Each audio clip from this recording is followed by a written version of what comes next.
Atas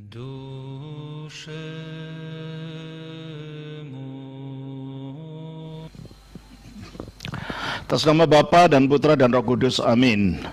Shalom Aleichem bersama Mesia. Selamat bertemu kembali saudara dengan saya Archimandrit Romo Daniel Biantoro, pendiri dan Ketua Umum Gereja Ortodoks Indonesia.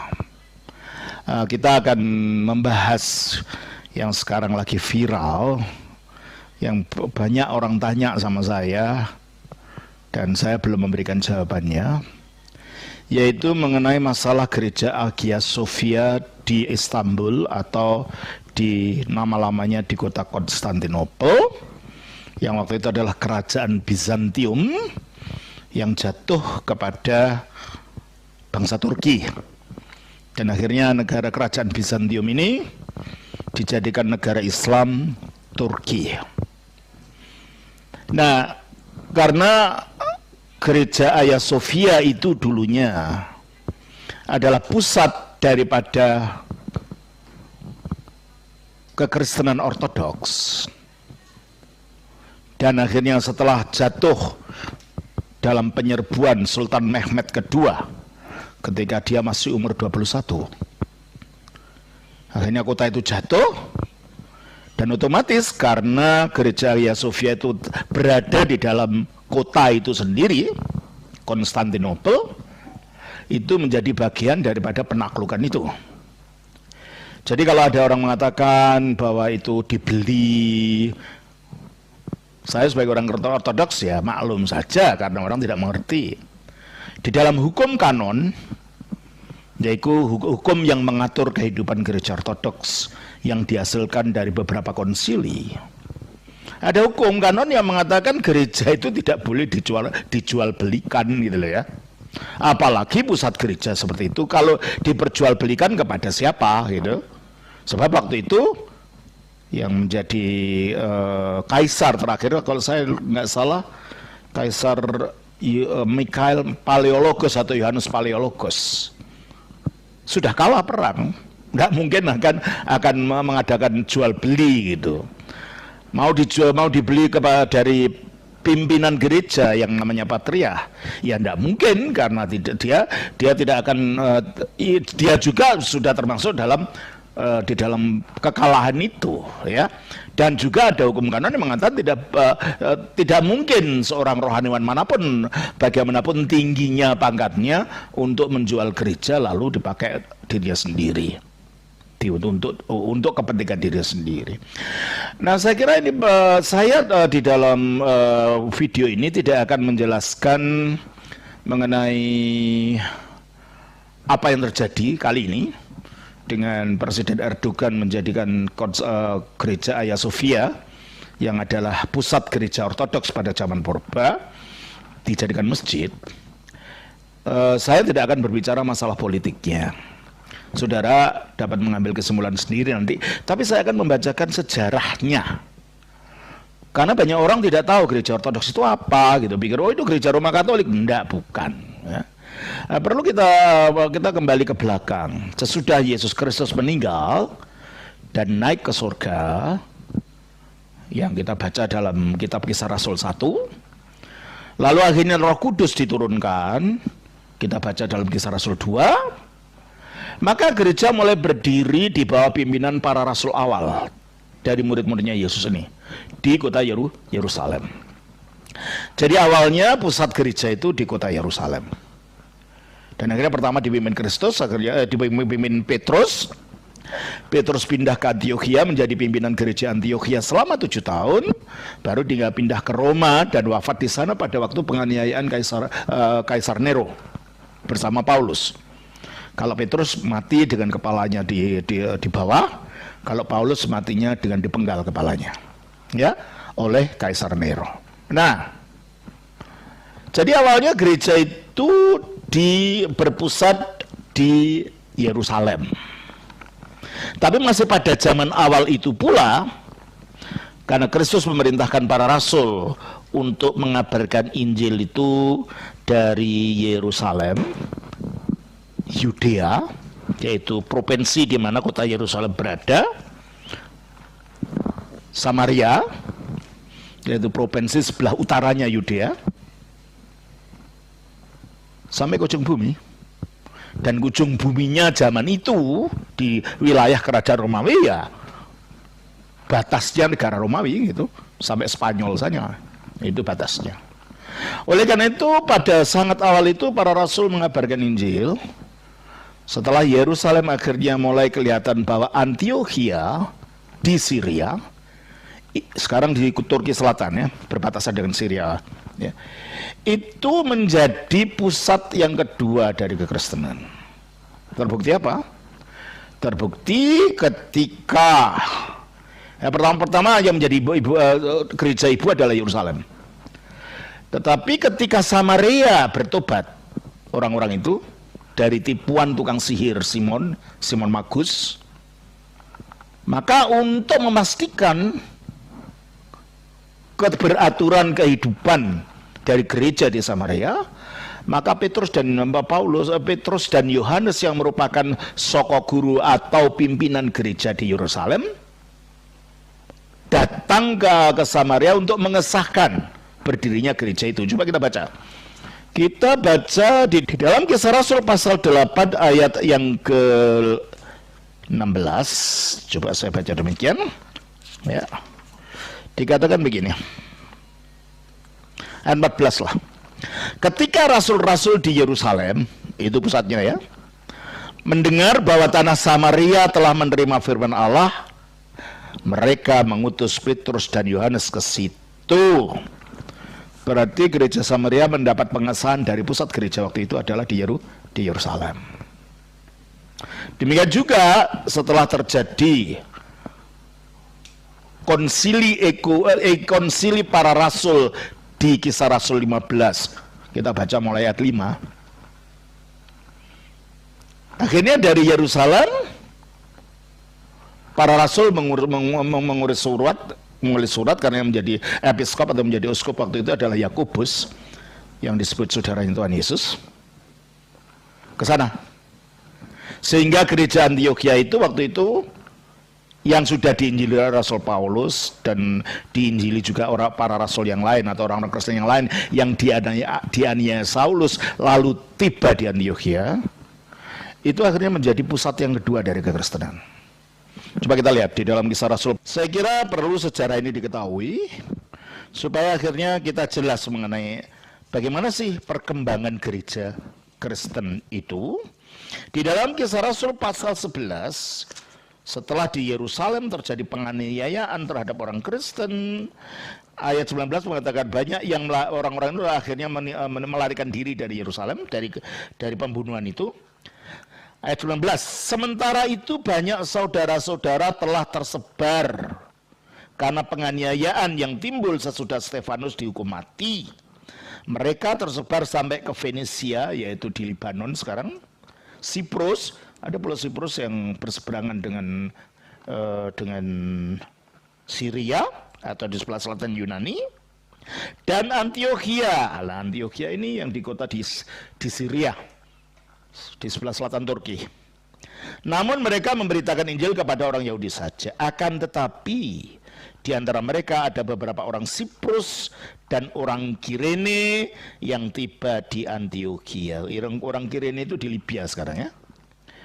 Dan berkata-kata juga kepada orang-orang Yunani dan memberitakan Injil bahwa Yesus adalah Tuhan, dan tangan Tuhan menyertai mereka, dan sejumlah besar orang menjadi percaya dan berbalik kepada Tuhan.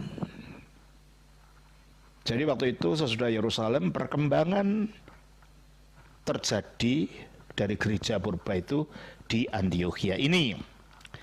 Lalu apa yang dikatakan ayat 12? Maka sampailah kabar tentang mereka itu kepada jemaat di Yerusalem.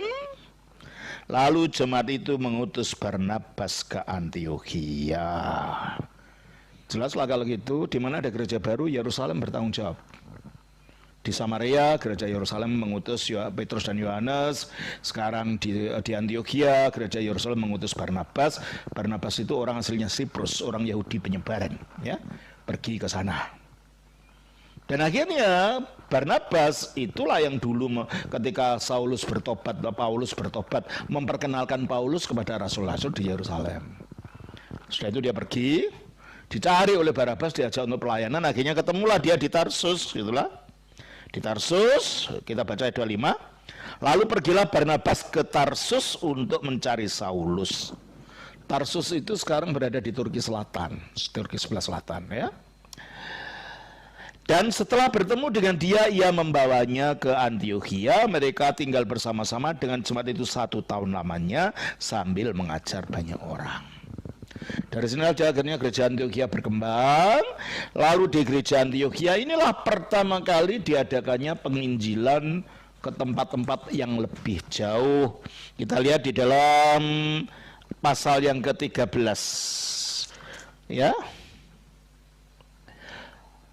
Ini berbicara mengenai gereja di Antiokhia ya. Coba kita baca pasal yang ke-13 ini mulai ayat yang 1. Pada waktu itu di dalam jemaat di Antiokhia di Syria ini ada beberapa nabi dan pengajar, yaitu orang mempunyai karunia untuk bernubuat di dalam gereja. Ya, ini nabinya gereja ya. Yaitu Barnabas dan Simeon yang disebut Niger. Berarti gereja dari awal gereja itu sudah ada orang kulit hitamnya di situ. Jadi tidak pernah gereja itu monoton gitu ya. Ada macam-macam bangsa dalam gereja. Ya orang Yahudi, ya orang Yunani, ya orang di sini orang Niger, orang Nigro maksudnya, yang ikut di situ ya. Dan Lukius orang Kirene dan Menahem yang diasuh bersama dengan Raja wilayah Herodes dan Saulus. Pada suatu hari, ketika mereka beribadah, bahasa aslinya ketika mereka berliturgi, liturgunton de afton canistifendon. Ini saya baca begitu, saya nggak bawa bahasa aslinya. Oh ini, saya bacanya. Ya. Jadi ibadah gereja awal itu bukan tepuk-tepuk tangan seperti yang sekarang, enggak. Ada liturginya gitu ya. Yang liturgi awalnya itu adalah liturgi yang dikompilasi oleh Yakobus, saudara Tuhan Yesus tadi yang di Yerusalem, dan yang masih dilakukan di gereja ortodoks sampai sekarang, dirayakan setiap tanggal 27 Oktober, peringatan dari Yakobus ini ya. Kita baca di dalam Kisah Rasul pasal yang ke-13 ya. Di dalam Kisah Rasul pasal yang ke-13, liturgunton de afton to Kyrio, ketika mereka berliturgi kepada Tuhan, ke nistevondon dan berpuasa. Ya, sampai sekarang gereja ortodoks, kalau orang ortodoks itu mau berliturgi, sebelumnya sudah puasa, tidak boleh makan. Kalau mau makan sesudah liturgi gitu ya. Ini yang dilakukan oleh gereja purba di Antiokhia yang tetap dilanjutkan dalam gereja ortodoks. Ipeto pnehma toagion, berkatalah Roh Kudus, aforisate di miton Barnaban keton Saulon, sisihkanlah kepadaku Barnabas dan Saulus isto ergon bagi pekerjaan kleskime aftus yang telah dipanggilkan bagi mereka. Ya, atau yang di dalam bahasa Indonesia ini diterjemahkan di dalam Yohanes 13 ini, pada suatu hari ketika mereka beribadah kepada Tuhan dan berpuasa, berkatalah Roh Kudus, khusus karena Barnabas dan Saulus bagi untuk tugas yang telah kutentukan bagi mereka.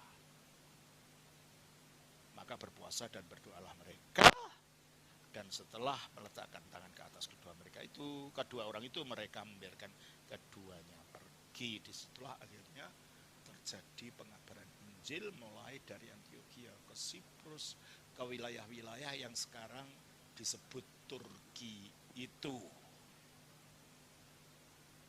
Nah, akhirnya setelah itu kembali lagi ke Antiokhia, terus ada rapat di Yerusalem, yaitu Konsil Para Rasul, itu sejarahnya.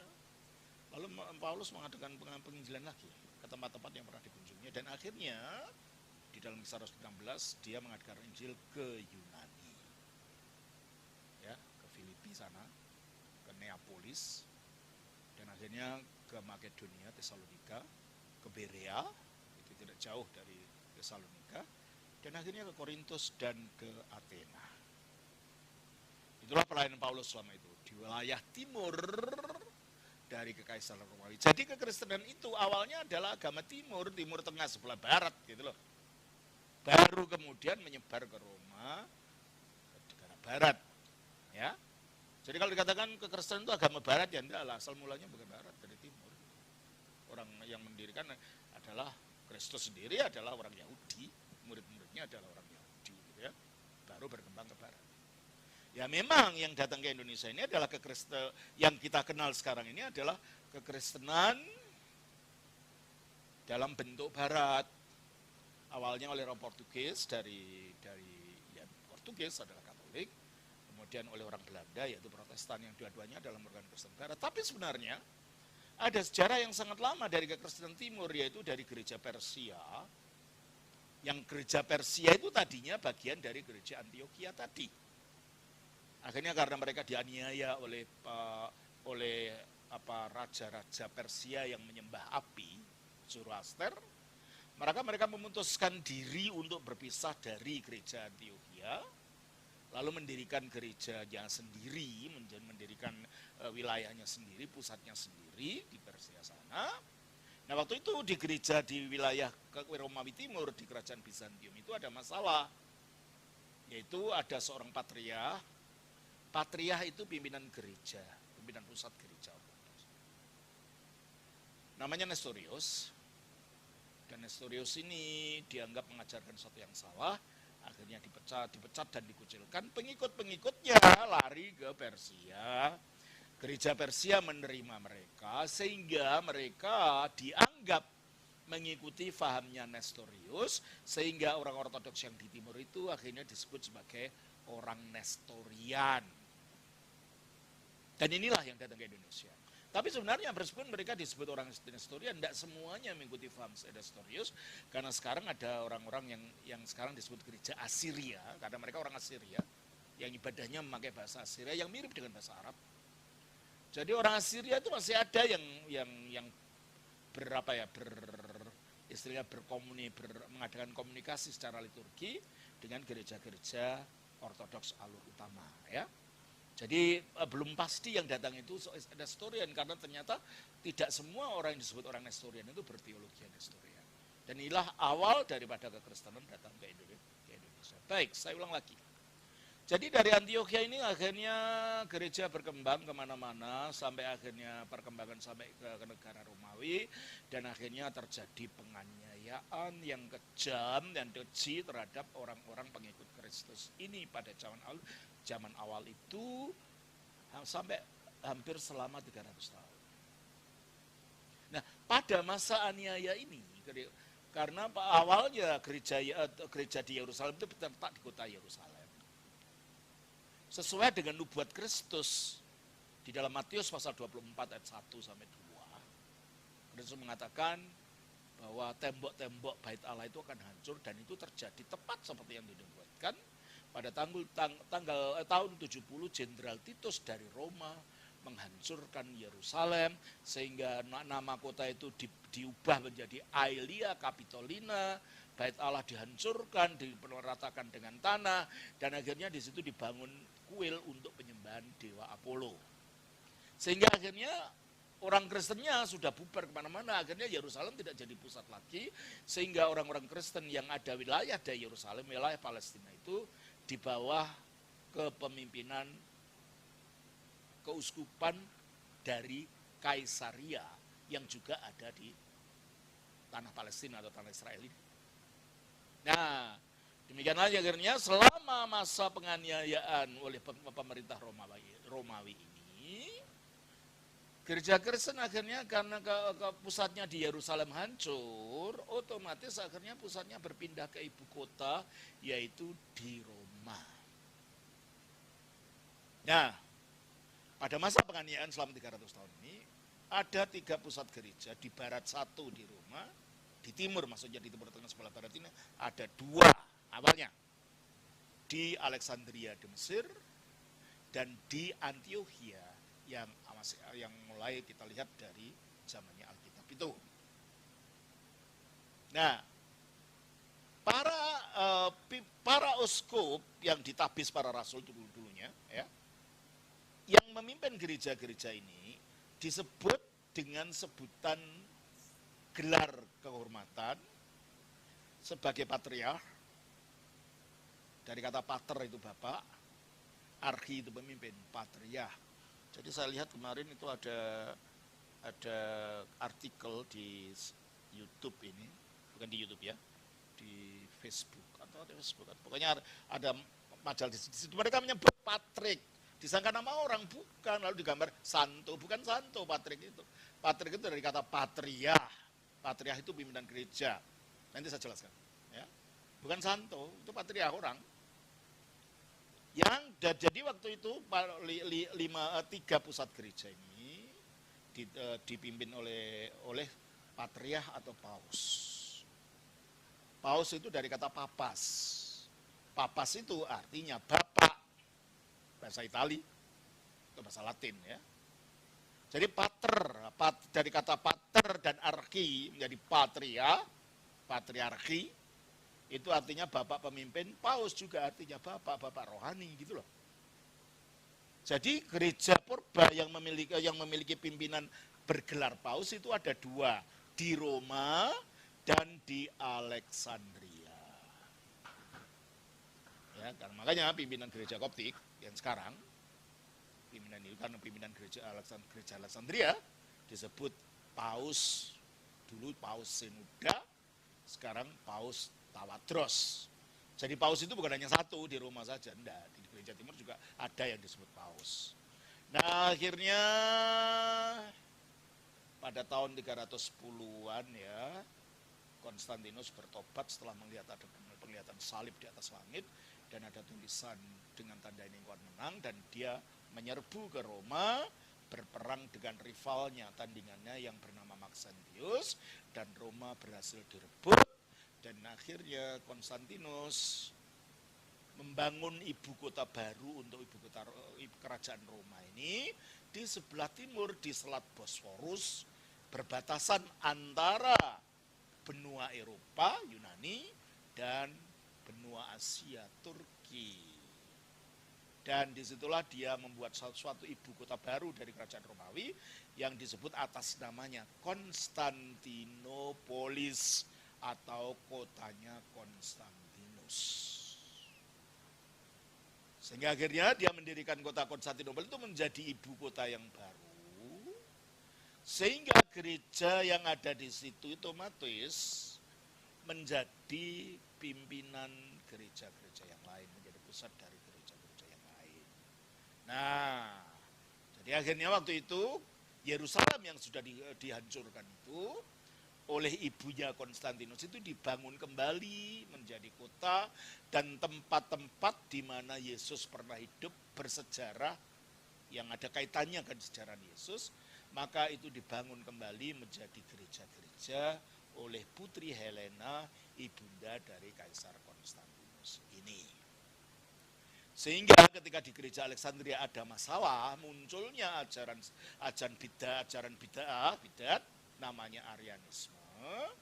Karena kalau dalam gereja purba itu doktrin itu bukan ditentukan oleh perorangan, tapi dibahas bersama menjadi suatu rumusan bersama.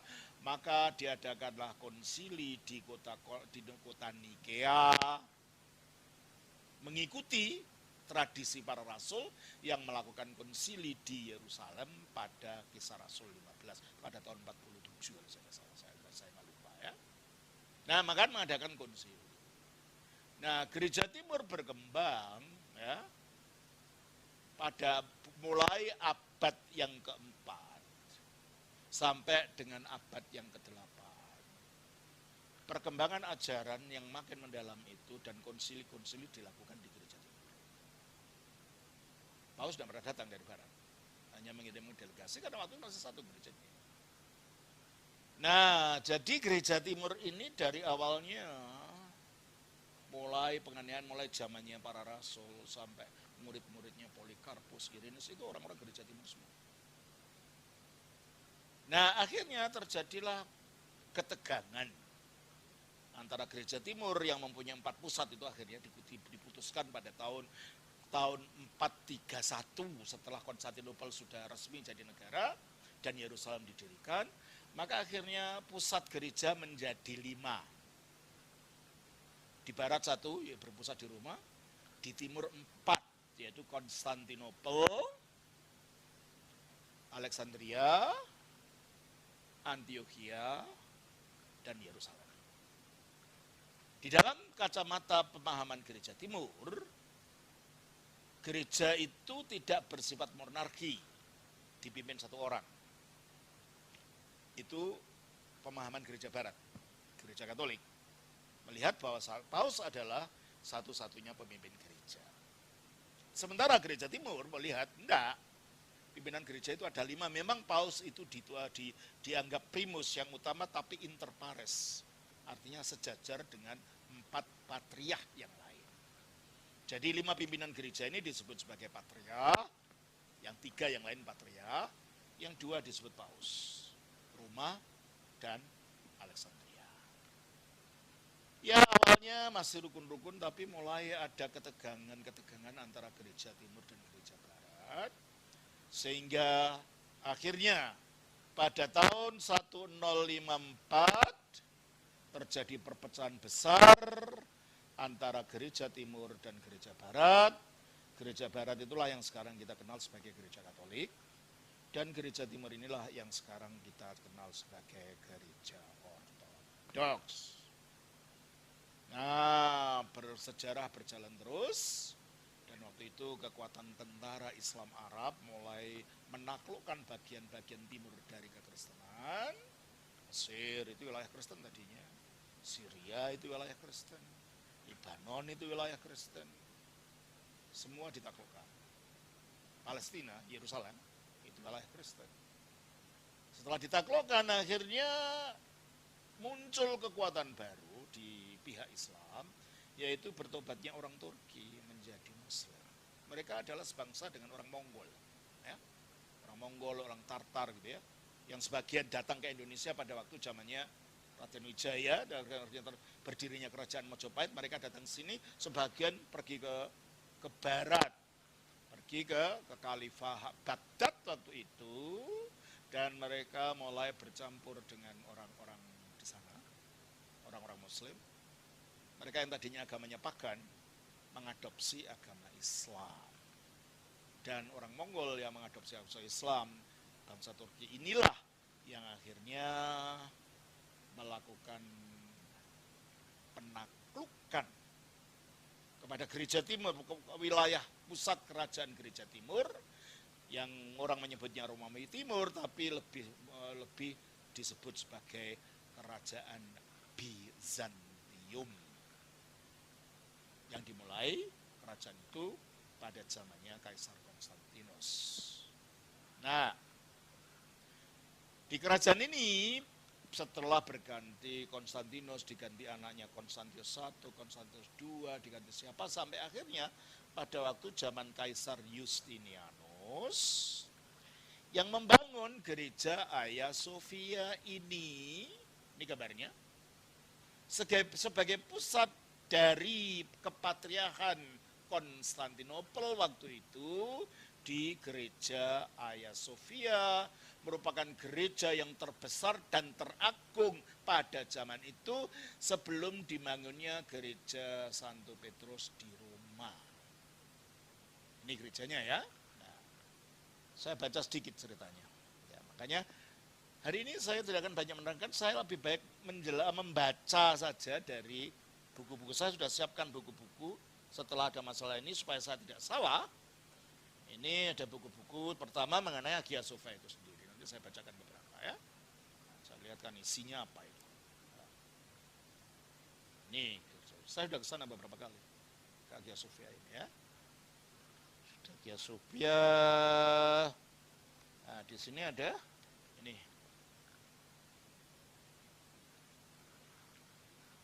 Terus di dalamnya setelah ini ditaklukkan oleh Turki, bukan disewa, bukan dibeli, bukan diwakafkan juga bukan.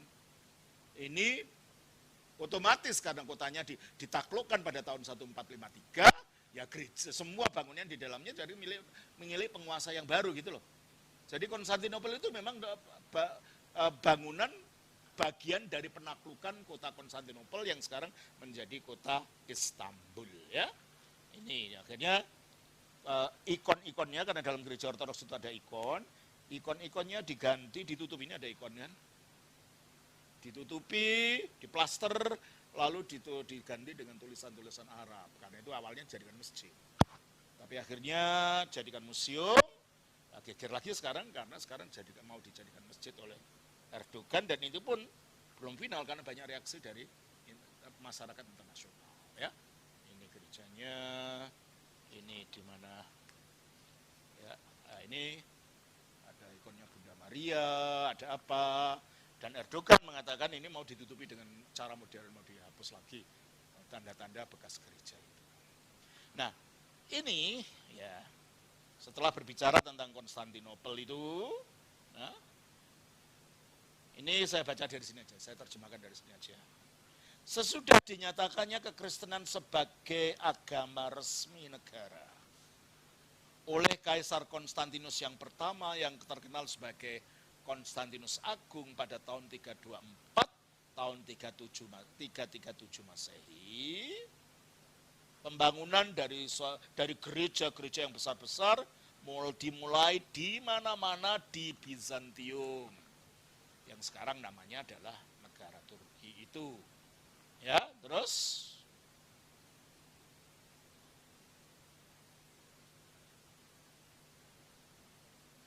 Sokrates, salah seorang yang hidup pada tahun 380 sampai 440, pencatat sejarah gereja pada masa itu menyatakan bahwa Konstantinus Agunglah yang pertama membangun Hagia Sophia itu. Hagia Sophia itu bahasa Yunani, dari kata hagios. Hagios itu suci, Sophia itu hikmat. Jadi Hagia Sophia artinya bahasa Yunani hikmat kudus. Nah, bangsa Turki akhirnya, karena dia bukan orang Yunani, mengucapkannya dari Hagia menjadi Hagia Sophia. Jelas ini ya. Nah,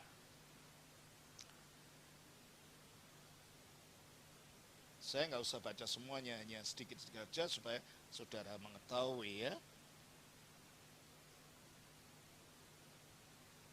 Nah, sebenarnya pada waktu itu dari gereja kecil ini, lalu terjadilah waktu itu pada zamannya Kaisar Theodosius. Ya, Theodosius. Saya baca aja. Setelah terjadi pemberontakan Nika, Kaisar Justinianus memutuskan untuk membangun gereja yang baru, di mana Hagia Sophia yang telah terbakar dalam pemberontakan, terbakar rata dengan tanah dalam pemberontakan bulan Januari, tanggal 13-14 Januari tahun 532 itu pernah berdiri. Seorang Prokopius, seorang ahli sejarah Bizantin yang hidup pada zaman yang sama ini, menulis tentang kehidupan dan karya-karya kaisar itu, dan melaporkan bahwa suatu proyek baru mulai dilakukan pada tanggal 23 Februari, hanya 39 hari sesudah gereja dihancurkan dan dibakar oleh pemberontakan Nika itu. Kaisar Justinianus menunjuk dua orang arsitek, Isidorus yang tua, seorang dari Milisia, dan Antemius dari Tralles untuk membangun gereja ini. Ini asalnya gereja Hagia Sophia. Ini ya, memang indah sekali ya, gereja Hagia Sophia ini. Nah, jadi pada waktu itu sebelum ada perpecahan, gereja itu satu dengan wajah dua. Wajah barat itu pimpinan pusatnya di Roma, dengan wajah timur, pusatnya di daerah timur tadi. Ada 5 pimpinan tadi, ada 5 pusat tadi. Nah, bentuk pemerintahan 5 pusat inilah pada zaman purba disebut sebagai pentarki. Penta artinya 5, arki artinya pusat atau pimpinan. Pada tahun 1054 bulan Juli terjadi perpecahan besar antara gereja Barat Roma Katolik dan gereja Timur yang kemudian dikenal sebagai Ortodoks, meskipun dalam pengakuannya gereja Timur mengaku gereja Katolik, yaitu gereja Katolik purba, ya, yang merupakan gereja umum, yang bahasa kalau diterjemahkan Protestan itu itu gereja yang pada zaman itu, ya. Nah, 500 tahun kemudian setelah tahun 1054 antara Timur dan Barat pecah. 500 tahun kemudian tahun 1517 gereja Barat mengalami perpecahan dengan munculnya gerakan reformasi Protestan. Dan sejak saat itu muncullah macam-macam aliran di dunia Protestan. Jadi kalau berbicara tentang gereja sebenarnya bukan hanya Katolik dan Protestan, ya kalau Barat memang Katolik dan Protestan, tapi ada gereja Timur yang terlupakan gitu loh. Yang terlupakan. Gereja Timur adalah gereja Ortodoks. Jadi gereja Ortodoks itu bukan aliran baru, denominasi yang keluar dari Protestan, bukan. Ini gereja purba yang tumbuh di timur gitu ya. Nah, dengan pusatnya di Konstantinopel tadi. Nah, baik. Terjadi masalah ini dan itu, begitulah sejarah antara Barat dan Timur, dan terutama pada waktu Perang Salib. Perang Salib itu diinisiasi dari Barat, tapi katanya ingin menolong Timur gitu loh. Karena Timur waktu itu mendapat desakan dari kekuatan Islam Arab maupun Turki. Dan waktu itu kalau saya nggak lupa, Kaisar Alexios Komnenus mungkin yang menjadi kaisar di Timur itu minta tolong orang Kristen di Barat membantu. Karena waktu itu orang Kristen di Timur mendapat kesulitan untuk ziarah ke Yerusalem. Itulah awal munculnya Perang Salib. Yang Perang Salib ini diprakarsai oleh Paus Urbanus. Tapi akhirnya mungkin tentara-tentara yang dikirim itu lupa. Pada waktu gagal menyerang Islam, pada waktu Perang Salib yang keempat tahun 1004, saya lupa itu, justru yang diserbu adalah gereja Hagia Sophia ini. Dan akhirnya gereja Sofia jatuh ke tangan tentara, kalau tidak salah tentara Jenewa ya, tentara mana tadi dari Italia ya, yang datang untuk Perang Salib itu. Sehingga waktu itu kaisarnya diusir, lari ke Nikea yang kira-kira jaraknya 90 meter, 80 km dari Konstantinopel bersama patriarknya. Dan akhirnya pimpinan tentara salib yang bernama Baldwin itu diangkat jadi patriark yang tunduk pada paus. Tentu saja orang Bizantium tidak terima wilayahnya didudui oleh orang asing istilahnya. Dan patriarknya juga diusir, sehingga seorang kardinal namanya Kardinal Morosini itu dijadikan patriark di Konstantinopel. Jadi hubungan ini akhirnya gereja Timur dan gereja Barat makin tegang. Tapi akhirnya gereja Timur berhasil mengusir baik Baldwin yang menjadi kaisar tidak sah maupun Morosini diusir dari Konstantinopel, maka patriark yang asli di situ. Disitulah akhirnya gereja Bizantium dan kerajaan Bizantium menjadi makin lemah kekuatannya. Kenapa? Dari barat diserang oleh tentara Perang Salib, dari utara diserang sekarang yang namanya bangsa Hun, yang menjadi bangsa Bulgaria. Dari selatan diserang oleh tentara Arab, dari timur diserang oleh tentara Turki ini. Jadi mereka terjepit. Nah, untuk menyingkat cerita, saya kumpulkan banyak buku-buku supaya saya nggak ngomong mau saya sendiri. Ini saya kumpulkan tentang di perpustakaan saya tentang Kekaisaran Bizantium, sejarahnya. Lalu setelah Kekaisaran Bizantium jatuh ke tangan Turki, saya berbicara tentang abad-abad Turki Utsmani dari bangsa Turki Utsmani, Ottoman Centuries. Jadi berbicara tentang sejarah Turki ya, buku ini. Dan ini berbicara mengenai mundurnya dan jatuhnya kekaisaran Turki. Saya berkonsultasi dengan buku-buku ini, buku sejarah ya. Dan ini bercerita tentang jatuhnya Konstantinopel itu, jatuhnya Hagia Sophia yang terjadi tahun 1453. Nah, kalau yang tadi saya tunjukkan itu adalah gambar-gambar dari Hagia Sophia itu sendiri. Nah, sekarang ya tentunya saya tidak akan bisa menceritakan semua buku ini.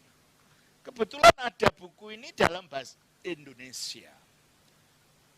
1453 detik-detik jatuhnya Konstantinopel ke tangan Muslim, ditulis oleh Roger Crowley. Saudara mungkin bisa cari di toko buku, kalau masih ada, saya beli tahun berapa ini, udah lama ya. Nah, saya akan bacakan peristiwa detik-detik jatuhnya Hagia Sophia itu sendiri dari buku ini, supaya saya tidak ngarang-ngarang ya. Karena buku ini waktu itu laris, waktu itu dikeluarkan. Jadi akan saya bawakan di sini untuk menunjukkan bahwa Hagia Sophia tidak pernah dijual, tetapi bagian daripada penaklukan perang. Dan Hagia Sophia tidak pernah diwakafkan, seperti yang sekarang sedang beredar. Banyak pendapat-pendapat liar. Saya bacakan dari sini, dan saudara bisa mengambil kesimpulan sendiri bagaimana cerita jatuhnya Konstantinopel. Ketika prajurit Utsmani membanjiri kota, agak panjang ya saudara ini ya, jadi sabar mendengarkannya. Dan bendera mereka sudah berkibaran di atas menara. Kepanikan pun segera menyelimuti warga sipil. Ratapan kota telah hilang terdengar di jalanan. Orang mulai berlarian ke sana kemari. Bukhyardi bersaudara yang berada di tembok dekat kota, di dekat gerbang sirkus, melihat prajurit yang melarikan diri meninggalkan posisi mereka. Mereka menaiki para penjara, lalu sadar apa yang akan dialami jika menyerah, sehingga memutuskan melawan sampai mati demi keluarga mereka. Warga kota bersembunyi di gudang atau tandon air bawah tanah, atau mencari-cari persembunyian di sekitar kota sambil kebingungan menunggu tertangkap atau dibunuh. Pemandangan memilukan terjadi di gereja Theodosia yang terletak agak ke bawah dekat Golden Horn atau tanduk emas. Ini tanah yang menjulang di sekitar di laut Bosphorus itu. Hari ini adalah hari perayaan Santo yang berisi acara pemujaan dan penyembahan yang telah berumur ratusan tahun dalam rangkaian ritual yang dilestarikan dengan penuh keyakinan. Itulah liturgi suci yang saya katakan tadi, yang tetap menjadi ibadah dalam gereja Ortodoks sampai sekarang. Di dalam gereja, petugas jaga malam berjaga-jaga dekat makam orang kudus. Cahaya lilin berkilauan di tengah malam musim panas yang pendek. Pada pagi buta itu, satu prosesi yang diikuti wanita dan anak-anak bergerak menuju gereja dengan keyakinan bulat akan keajaiban kekuatan doa. Mereka tengah membawa sesembahan mereka seperti biasa, lilin yang dihias demikian rupa dan dupa. Ketika dihadang prajurit musuh dan ditawan, seluruh jemaat dijadikan tawanan. Gereja yang sudah penuh dengan umat yang menyembah itu disegel.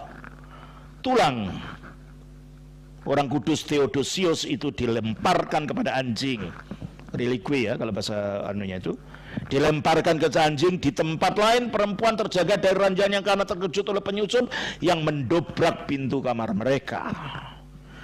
Ketika pagi datang dan pasukan Utsmani menyadari bahwa tidak akan ada lagi perlawanan terorganisasi, maka pembantaian tanpa pandang bulu pun makin menjadi-jadi. Prajurit Utsmani menurut Sa'duddin bertindak berdasarkan aturan bantai yang tua tangkap yang muda. Aksi penjaraan beralih menjadi aksi menawan orang sebagai harta rampasan. Perburuan dimulai dengan mengincar mereka yang akan dijadikan budak berharga mahal, perempuan muda atau anak-anak yang rupawan. dan dengan mengerahkan pasukan tak tetap dari berbagai bangsa, adat, dan bahasa, termasuk yang beragama Kristen, untuk menjarah, menghancurkan, merampas, membunuh, menyiksa, menangkap, memperbudak pria, wanita, anak-anak, tua muda, pendeta, dan rahib, mereka yang berasal dari segala umur dan status. Di dalam gereja Ortodoks, rohaniwannya tidak disebut pendeta, disebut presbiter, ya. Jadi ini terjemahannya kurang pas kalau dikaitkan dengan keadaan yang sebenarnya, ya. Keterangan tentang kekejaman ini ditulis panjang lebar oleh penulis-penulis Kristen dan dengan agak enggan oleh penulis sejarah Utsmani. Tapi bagaimanapun juga pagi itu dibuka dengan kejadian yang amat mengerikan. Para penulis sejarah meninggalkan serangkaian catatan dan rekaman atas peristiwa yang lebih mengerikan dan memilukan daripada tragedi manapun. Menurut Christophulus, penulis Yunani yang cenderung memihak Utsmani, kaum perempuan diringkus paksa dari kamar tidur mereka, anak-anak dipisahkan dari orang tua mereka, orang tua dan perempuan yang tidak mampu melarikan diri dari rumah dibantai tanpa belas kasihan bersama dengan orang-orang cacat mental, manula, penderita lepra, dan orang lumpuh. Bayi-bayi yang baru lahir dilemparkan ke halaman, perempuan dan anak-anak diperkosa. Kerumunan tawanan diikat sekenanya oleh penangkap mereka, menyeret mereka dengan kejam, mendorong, menghardik, dan menggiring mereka bagaikan hewan ternak ke persimpangan jalan, menyakiti dan menyiksa mereka secara mengerikan. Mereka yang selamat, terutama perempuan muda dan ayu, terlahir di dalam keluarga bangsawan dan kaya raya, yang semestinya tinggal di rumah, mengalami trauma dan kengerian yang tak terkira. Alih-alih mau menjalani nasib seperti ini, sebagian gadis perempuan yang telah bersuami itu memilih terjun ke sumur. Tidak jarang di antara penjara terjadi perseteruan, memperebutkan gadis-gadis cantik, dan kadang-kadang mereka berkelahi sampai mati. Gereja dan biara-biara jadi incaran khusus. Gereja dan biara yang berada di dekat tembok daratan gereja militer St. George, dekat gerbang Harisian, gereja Santo Yohanes Sang Pembaptis di Petra, dan biara Hora segera dijarah. Ikon, nah ini ciri khas daripada gereja Ortodoks itu ada ikonnya, ya. Yang sudah saya tunjukkan tadi, ini ikonnya itu di gereja Hagia Sophia, dan itu ada di seluruh gereja Ortodoks sampai sekarang. Saya tunjukkan, ya, ikon-ikon seperti ini, ya. Ini ikon. Atau ini ikon dari gereja Hagia Sophia, ya. Itu yang disebut ikon, ya. Ikon Hodegetria yang memiliki kekuatan mujizat dihancurkan jadi 4 keping dan dibagi-bagi kepada prajurit karena kerangkanya terbuat dari logam mulia. Salib-salib diturunkan dari langit-langit gereja. Makam para orang suci dibongkar demi mencari harta karun yang tersimpan di sana. Isi makam diluluh lantakkan dan dibuang ke jalanan. Harta karun gereja, piala-piala atau cawan-cawan untuk melakukan liturgi suci, dan artefak-artefak suci serta jubah-jubah mewah yang bersulam emas dan bertatahkan batu permata dikumpulkan dan dilebur. Altar dirobohkan, dinding gereja dan altar dirusak demi mencari emas. Di dalam ruang biara, biarawati terpaksa keluar dan diperkosa. Para rahib dibunuh di kamar-kamar mereka atau digiring keluar gereja dari tempat mereka beribadah dan didorong-dorong dengan siksaan dan penghinaan. Kuburan para kaisar dibongkar dengan balok-balok besi untuk mencari emas-emas tersembunyi. Ini dan ribuan hal mengerikan lain terjadi, catat Christophulus dengan nada sedih. Dalam beberapa jam saja, Konstantinopel Kristen yang berusia 1000 tahun hampir lenyap seluruhnya. Di depan gelombang pasang penjaraan ini, mereka yang bertubuh kuat dilanda kepanikan dan berlari ke sana kemari. Sebagian berlari menuju ke Hagia Sophia karena naluri atau karena tahayul. Mereka ingat ramalan kuno bahwa musuh hanya akan bisa menerobos kota sampai di pilar Konstantinus dekat gereja utama. Karena seorang malaikat penjaga akan turun persis ke tempat itu dengan pedang terhunus dan mengusir penyerang keluar kota, sementara musuh dari barat dan dari Anatolia hanya akan sampai di tempat bernama pohon apel merah yang jadi tapal batas Persia. Di dalam gereja, sekumpulan jemaat yang terdiri dari para presbiter dan orang awam, pria dan wanita. Jadi kata pendeta saya ubah jadi presbiter ya, supaya pas dengan situasi gereja ortodoks. Para presbiter dan orang awam, pria dan wanita serta anak-anak berkumpul untuk mengadakan liturgi pagi dan memasrahkan keimanan mereka kepada Tuhan. Pintu-pintu perunggu gereja yang berat ditutup dan dipalang saat menunjukkan pukul 8 pagi. Di tempat lain, beberapa wilayah yang terpencil dari kota dapat berunding dan menyerahkan diri. Pada pertengahan abad ke-15 itu, populasi penduduk Konstantinopel begitu menyusut sehingga beberapa bagian kota adalah desa-desa yang terpisah dilindungi tembok masing-masing. Di antara desa-desa ini Studion di dekat Laut Marmara dan desa nelayan bernama Petrion dekat Golden Horn membuka gerbangnya secara sukarela dengan syarat rumah mereka tidak dijarah. Masing-masing kepala desa diperintahkan menghadap langsung kepada Sultan untuk menyatakan penyerahan diri desanya secara resmi, dan Mehmet pun akan memerintahkan polisi militer untuk melindungi rumah-rumah mereka. Tindakan penyerahan rumah itu memastikan diperolehnya keamanan di bawah hukum perang Islam, dan sebagai hasilnya beberapa gereja dan biara tetap bertahan tanpa tersentuh. Di tempat lain, warga yang karena jiwa kesatria atau karena putus asa terus melawan.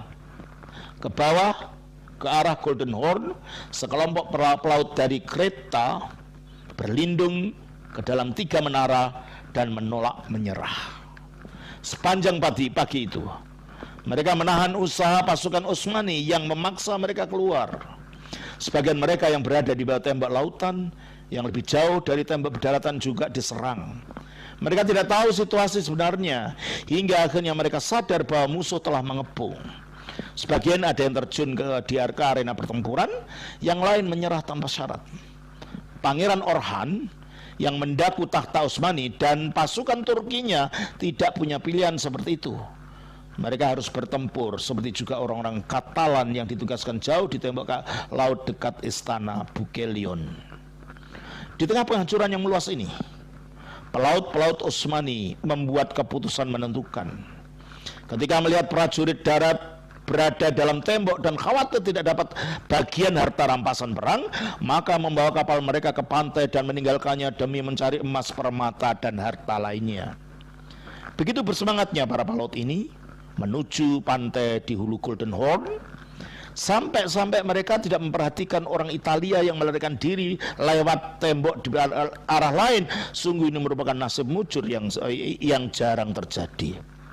Perburuan harta rampasan perang makin menggila. Kantong permukiman Yahudi dekat Golden Horn adalah target pertama penjarahan. Pasalnya, sudah sejak dulu daerah itu terkenal sebagai pusat perdagangan permata. Saudagar Italia juga jadi sasaran utama. Saat hari makin tinggi, penjarahan harta rampasan makin terorganisasi.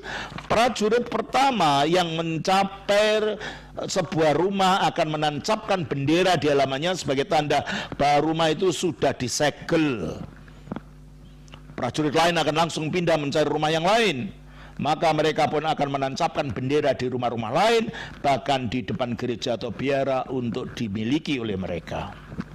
Prajurit itu bekerja dalam tim mengangkut tawanan dengan gerobak dan harta jarahan ke perkemahan atau ke kapal, lalu kembali lagi mengambil tambahan. Tak satu pun sudut kota yang dibiarkan tak terjamah. Gereja, kubah kuno dan pemakaman kuno, biara, ruang bawah tanah, tempat persembunyian, gang sempit, goa, dan lubang-lubang. Mereka mencari ke setiap sudut tersembunyi, dan kalau di situ dapat orang atau barang, mereka akan menyeretnya keluar. Bahkan beberapa prajurit ada yang melakukan tindakan lain, mencuri barang-barang yang sudah ditumpuk di perkemahan namun tidak dijaga. Sementara itu perjuangan mempertahankan hidup terus berlangsung. Pagi itu nyawa ratusan orang selamat berkat nasib mujur. Kardinal Isidor, uskup Kiev dari Rusia maksudnya, dengan bantuan pelayannya mengganti jubah episkopalnya, jubah keuskupannya, yang mencolok dengan pakaian jenazah seorang prajurit yang terletak di jalan. Tak lama kemudian pasukan Utsmani berjalan melintasi jenazah yang memakai jubah uskup itu, kemudian memenggal kepalanya dan membawanya dengan penuh kemenangan di sepanjang jalan. Sementara Isidor yang tua itu yang menyamar tertangkap tak lama setelah itu, namun karena tidak dikenali, dianggap terlalu renta untuk dijadikan budak, maka dengan uang tidak seberapa dia berhasil membeli kebebasannya dari penangkapnya di tempat itu juga, dan kemudian melarikan diri dengan salah satu kapal Italia yang ada di pelabuhan. Pangeran Orhan tidak seberuntung itu. Menyamar dengan pakaian seorang prajurit dan bahasa Yunani yang fasih, karena dia orang Turki ya. Dia berusaha melarikan diri dari tempat lautan, namun segera dikenal dan dikejar. Menyadari situasinya tidak punya harapan lagi, dia kemudian berbalik dan menceburkan diri ke dalam pertempuran. Potongan kepalanya dibawa ke depan Mehmet, yang sejak awal memang ingin tahu bagaimana nasib orang ini. Pemimpin-pemimpin lain berhasil ditangkap hidup-hidup.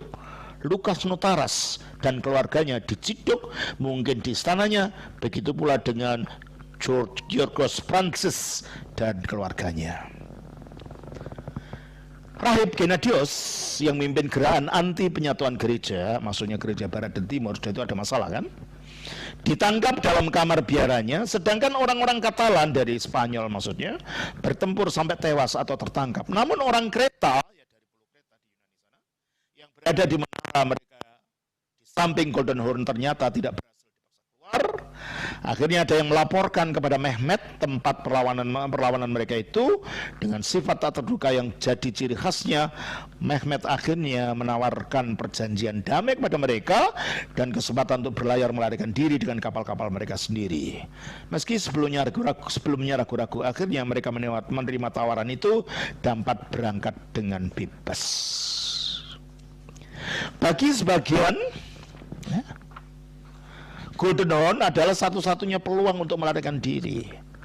Pada permulaannya pagi itu ratusan prajurit dan warga sipil berjalan menyusuri jalan kecil berharap bisa menaiki kapal-kapal Italia yang sedang sandar berlabuh.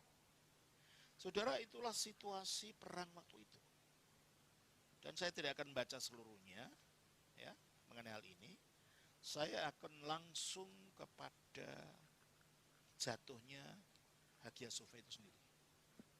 Ini memberikan situasi di mana waktu Konstantinopel diserbu itu ya. Ya menakutkan lah. Nah, sekarang kita baca jatuhnya Hagia Sophia. Setelah kejatuhan, tibalah saatnya untuk membagi-bagi apa yang diperoleh. Pembagian ini dilaksanakan pada hari berikutnya sesuai aturan. Sebagai panglima tertinggi, Mehmet mendapat 1/5 dari semua rampasan. Budak Yunani yang jadi bagiannya dia tempatkan di sebuah daerah dekat Golden Horn bernama Fanar. Itulah tempatnya Patriarch Konstantinopel sekarang. Ada satu desa kecil, saya sudah pernah ke sana. Jadi tadinya kalau Patriarch itu tempatnya di dekat Hagia Sophia itu sendiri, akhirnya dia diusir, disingkirkan ke desa yang jauh, desa yang sepi, yang namanya Fanar itu, sehingga mereka di sana terkenal sebagai Fanariot. Orang ini dikenal sebagai Fanariot, ya, desa Fanar ini ya. Sebuah wilayah yang sampai zaman modern tetap menjadi kawasan permukiman tradisional bangsa Yunani. Sebagian besar penduduk sipil, nah, saya harus ingatkan, sesudah zaman Konstantinus, biarpun dia orang Romawi, ketika perkembangannya kerajaan Bizantium itu tidak bersifat Latin budayanya, tapi bersifat Yunani, sehingga bahasa Yunani menjadi bahasa resmi bagi kerajaan Bizantium ini ya. Sementara yang di barat itu tetap menggunakan bahasa Latin ya. Bahasa Yunani adalah bahasa internasional waktu itu. Tetapi ketika mulai perpisahannya ke barat dan timur, gereja Yunani, bahasa Yunani itu menjadi bahasa di gereja timur. Sementara gereja barat, yaitu yang berpusat di Roma, bahasanya adalah bahasa Latin. Ya, baik. Sebagian besar penduduk sipil sekitar 30.000 orang diarak ke pasar budak di Edirne, Busa, dan Ankara di Turki semua itu. Kita mengetahui nasib beberapa orang pesakitan ini karena kelak mereka jadi orang-orang penting yang berusaha merebut kembali kemerdekaan mereka. Di antara mereka adalah Matthew Kamariotis. Yang ayah dan saudaranya terbunuh dan keluarganya tercerai-berai. Dia bertekad menemukan mereka. Saya menebus kemerdekaan saudara perempuan saya di satu tempat, ibu saya di tempat lain, lalu kemudian saya, puji Tuhan, saya berhasil memperoleh kebebasan mereka. Nah ini, dengan latar belakang seperti inilah, jadi masih banyak ya, yang saya tinggalkan aja, karena menyedihkan semua ceritanya. Dengan latar belakang seperti inilah nasib adipati utama Lukas Notaras diputuskan. Sebagai seorang bangsawan Bizantium terkemuka, Notaras adalah sosok kontroversial selama pengepungan berlangsung karena selalu mendapat tekanan buruk dari orang Italia. Dia terang-terangan menentang penyatuan gereja. Penulis Italia memandang penyatuan yang sering dia ulang lebih baik surbannya Bang Sultan ketimbang topi kebesaran kardinal sebagai bukti kekerasan tekad orang Yunani pemeluk Kristen Ortodoks itu. Mungkin awalnya Mehmet berpikir akan menunjuk Notaras sebagai wali kota, sebagai tanda rencana panjang Sultan untuk Konstantinopel, namun dia mengurungkan rencananya ini. Bisa jadi karena dipengaruhi oleh para menterinya. Menurut keterangan Dukas yang lebih gamblang, Mehmet dalam keadaan sangat mabuk karena anggur meminta Notaras menyerahkan seorang putranya yang melayani nafsunya. Jadi kelihatannya Mehmet itu juga ada senang pada laki-laki ini ya, laki-laki muda ini ya. Notaras menyerahkan seorang putranya untuk melayani nafsunya. Ketika Notaras menolak permintaan itu, Mehmet mengirim Algojo untuk menghabisi keluarganya. Setelah membunuh seluruh pria di rumah Notaras, Algojo itu membawa kepala mereka dan kembali hadir di dalam perjamuan, menyerahkan kepala-kepala tersebut kepada binatang yang haus darah ini. Mungkin kejadian yang paling benar adalah Notaras tidak ingin melihat anak-anaknya jadi tawanan. Dan Mehmet menyimpulkan bahwa akan berbahaya jika dia membiarkan bangsawan tinggi Bizantium ini tetap hidup. Proses peralihan fungsi Hagia Sophia menjadi masjid mulai berlangsung saat itu. Jadi Hagia Sophia tidak dibeli oleh Mehmet, ini bagian daripada penaklukan gitu. Penaklukan kota Bizantium, bukan juga dibayar atau diwakafkan, enggak, menurut sejarahnya. Sebuah menara kayu segera dibangun untuk mengumandangkan azan. Sedangkan hiasan-hiasan yang menyerupai makhluk hidup, maksudnya ikon-ikon, segera dihilangkan. Kecuali patung 4 malaikat penjaga di bawah kubah, yang tetap ingin Mehmet pertahankan mengingat semangat dan ruh tempat itu. Beberapa jimat pagan yang ada di kota itu juga tetap dibiarkan seperti semula, karena waktu itu ada orang pagan juga ya. Patung berkuda Justinianus, pilar urar kepala 3 dari Delphi, dan pilar dari Mesir sebagaimana pun juga Mehmet percaya tahayul. Pada hari Jumat tanggal 2 Juni, sholat Jumat diadakan untuk pertama kalinya di tempat yang sekarang dikenal dengan nama Masjid Hagia Sophia. Khotbah Jumat disampaikan dengan menyebut nama Sultan Mehmet Khan Ghazi. Menurut para penulis sejarah Utsmani, suara azan yang begitu indah terdengar 5 kali sehari semalam di kota itu. Untuk menunjukkan kesalehannya, Mehmet memberi nama baru kota ini Istanbul. Sebuah permainan kata dalam bahasa Turki yang berarti penuh dengan Islam. Yang tak bagaimana gagal akrab di telinga orang Turki. Menurut tradisi dari orang Yunani sendiri, kata Istanbul itu berasal dari bahasa Yunani Eistonpoli, masuk ke dalam kota, maksudnya kota ibu kota. Dari kata Eistonpoli, masuk ke kota, itu menjadi Istanbul. Itu menurut tradisi orang Yunani yang sekarang yang diwarisi dari nenek moyang mereka, ya.